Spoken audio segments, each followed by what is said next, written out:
Media and information literacy plays a big role in a lot of what I do at various different levels. In my courses, part of what I'm doing is teaching students to use social media and digital media to influence public policy and the advocacy level, but part of that is to educate the public about various issues. And that means we have to debunk the myths that are being put out by the other side on an issue, provide a combination of an emotional appeal, because if people don't believe in you emotionally, they're not going to believe the facts you give them. To work thinking that media could be a strong learning tool. And we intend to give guidelines to teachers on how to, within civics education or cross-curricularly, how can they work media education and all those concerns regarding, for example, social networks and digital lives that our students have. Concerning the teachers, we can say that there are a lot of initial and in-service trainings for them.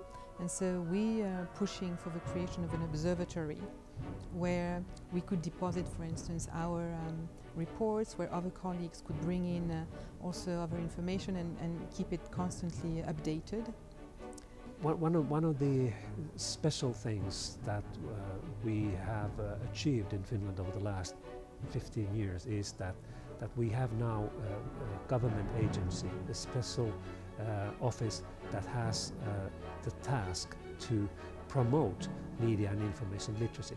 And we feel that this is a very good step to the right direction.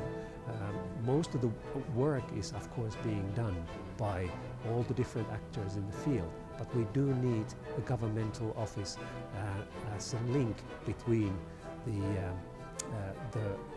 the field and then the highest level of policymakers.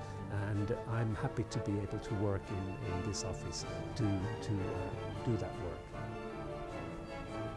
I think that we can say that the most important initiative regarding the media and the information literacy is the most recent publication of the media education guidelines. What's really lagging behind is the policy framework, but it's not always very complete, funding and evaluation.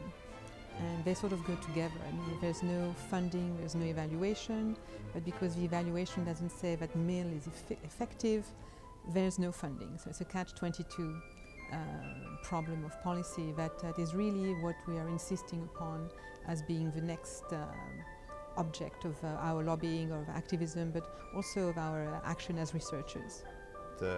It's also important that regulation, you have to adapt the regulations to the new context, to the new technological context. That's the reason why a few weeks ago